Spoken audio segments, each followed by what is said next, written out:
Hay caminos que no se recorren solo con los pies. Hay caminos que se transitan con el alma. Después de la cruz, después del clamor, después del último aliento de Jesús en el Gólgota, todo parecía haber terminado. Las promesas se sentían vacías. La fe, quebrada. Los discípulos, dispersos, confundidos, temerosos. Pero en medio de ese dolor, en un simple sendero de tierra entre Jerusalén y un pequeño pueblo llamado Emaús, ocurrió algo extraordinario. Dos hombres, abatidos por la tragedia, caminaban con el peso del fracaso a cuestas. Pero sin saberlo, estaban a punto de vivir el encuentro que lo cambiaría todo. Porque a veces, cuando crees que Dios está ausente, es cuando más cerca camina.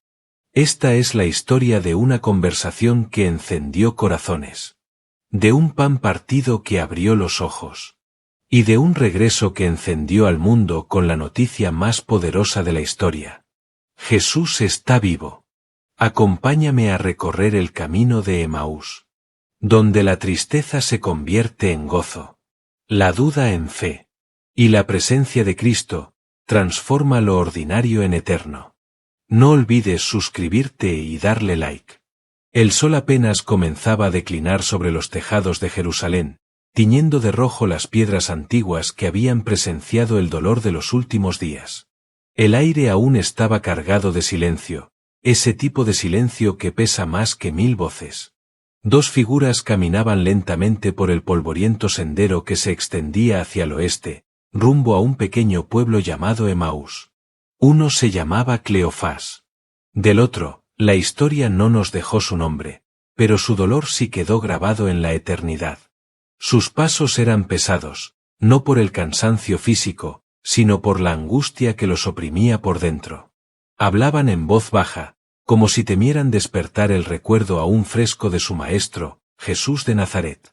Las imágenes de la cruz, de la sangre, de los gritos en el Gólgota, se repetían en su mente como una pesadilla interminable. No podían entender cómo todo había terminado así. ¿Dónde estaban los milagros? ¿Dónde quedó la promesa del reino? Yo aún no lo puedo creer, murmuró Cleofás, con los ojos en el horizonte. Pensé que él sería el que liberaría a Israel. Su compañero asintió en silencio. No necesitaban muchas palabras. Ambos sabían que sus corazones estaban rotos. Y aunque habían oído rumores de mujeres que decían haber visto ángeles y la tumba vacía esa misma mañana, sus mentes no podían aceptar tanta esperanza de golpe. El dolor era más fuerte que el asombro. Cada paso que daban hacia Emaús parecía alejarlos no solo de Jerusalén, sino también de todo en lo que habían creído. Se sentían abandonados, confundidos, rotos. El mundo había cambiado en 3 días. Y ellos, ya no sabían quiénes eran sin Jesús. De repente, una tercera figura apareció en el camino. Un hombre que caminaba con paso firme y sereno, y que se les unió como un viajero más en el mismo trayecto.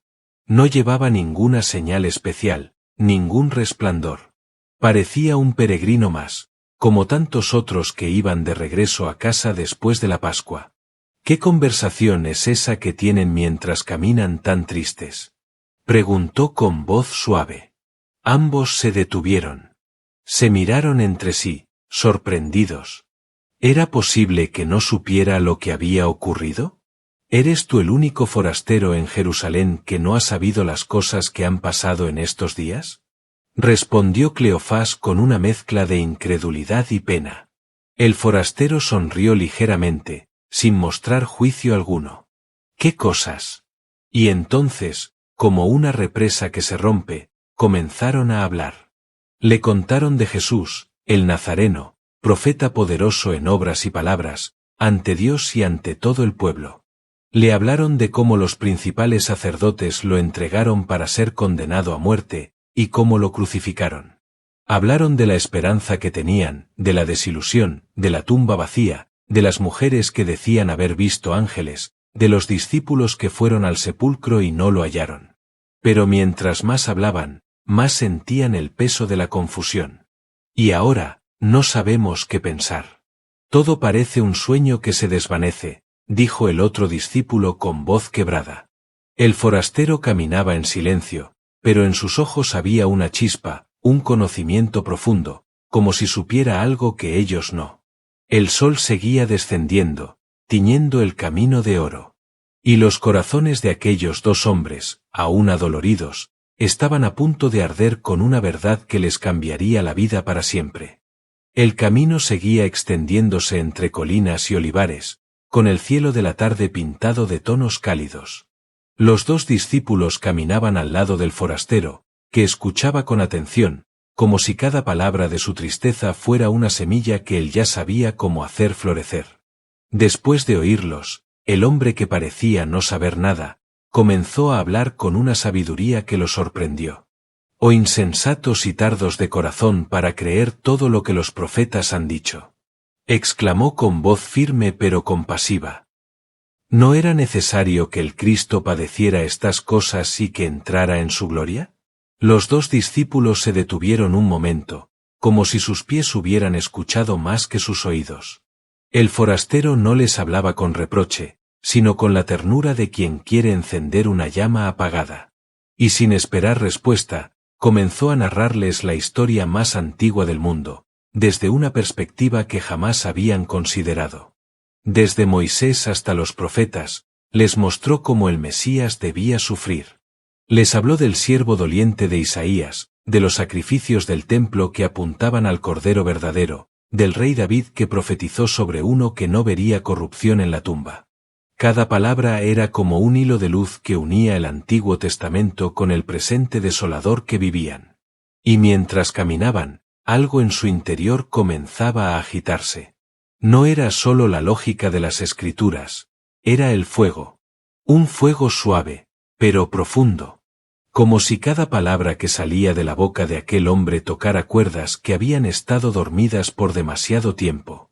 Cleofás miraba de reojo al forastero, tratando de recordar si lo había visto antes.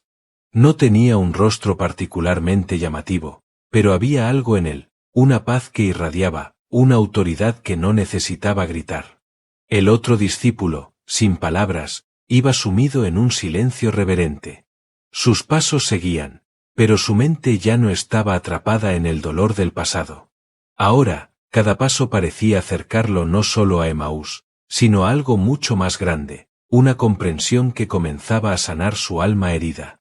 ¿Y qué si todo esto es parte del plan?, murmuró para sí mismo. Cuando llegaron cerca del pueblo, el sol ya casi tocaba las montañas. La brisa soplaba con suavidad, como si la creación entera estuviera en pausa. El forastero, al ver que se aproximaban al destino, hizo como si fuera a continuar su camino.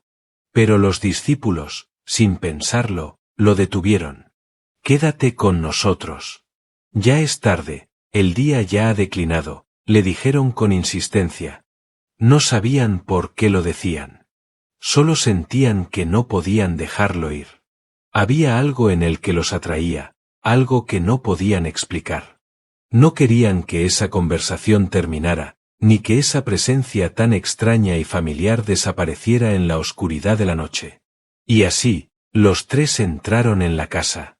El ambiente dentro de la casa era tranquilo, casi sagrado. Las sombras danzaban en las paredes de piedra bajo la tenue luz de la lámpara de aceite. La cena estaba servida, simple pero cálida: pan, un poco de aceite, agua. El tipo de comida que no pretende deslumbrar, pero que puede sostener el alma de quien ha caminado largo trecho con el corazón roto. El forastero se sentó a la mesa con ellos. No como invitado, sino como alguien que, sin explicación, parecía ser el anfitrión de todo. Su sola presencia llenaba la habitación de una paz que no era de este mundo. Tomó el pan entre sus manos, y entonces, con un gesto suave y firme, y lo bendijo, y lo partió, y se los dio. Y en ese preciso instante, todo cambió. Fue ese momento, ese gesto tan familiar, lo que detuvo el tiempo. Las manos que partían el pan eran las mismas que un día habían multiplicado panes y peces para multitudes hambrientas. Las mismas que habían sanado leprosos y levantado a muertos. Las manos que habían sido traspasadas en la cruz. Cuando el pan se quebró entre sus dedos, algo también se quebró dentro de ellos. Un velo invisible cayó de sus ojos, y lo vieron. Era Él.